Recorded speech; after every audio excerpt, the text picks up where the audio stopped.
Hi வணக்கம். முருங்கைக்கீரை மசியல் எப்படி பண்ணுறதுன்னு இந்த வீடியோவில் பார்க்கலாம். நல்ல செம்ம டேஸ்டியாக இருக்கும். கண்டிப்பாக ட்ரை பண்ணி பாருங்கள். நான் அதுக்கு ஃபஸ்ட்டு தோரம்பருப்பு 3/4 டம்ளர் எடுத்திருக்கேன்.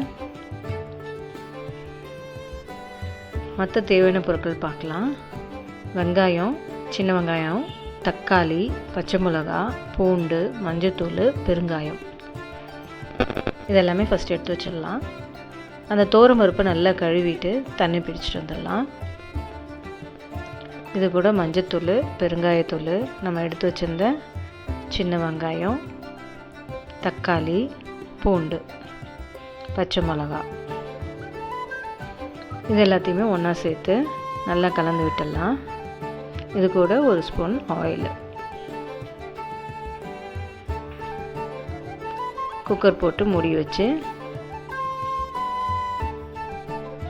சிம்மில் ஒரு 10 மினிட்ஸ் வேக வச்சு எடுத்துகிட்டு வந்துடலாம். இது கூட நம்ம க்ளீன் பண்ணி வச்சுருந்த முருங்கைக்கீரையை லேசாக ஒரு அலசிட்டு அது கூட சேர்த்து நல்லா கலந்து விடணும். கலந்து விட்டு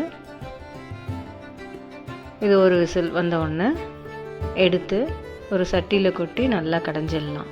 உப்பு சேர்த்து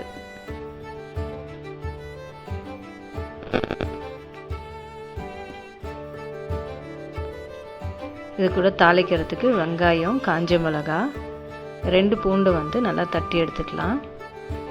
அது கூட கடுகு சேர்த்து தாளிச்சிட்டு இது 3த்தையும் நல்லா வதக்கிட்டு அதோட சேர்த்துக்கலாம்.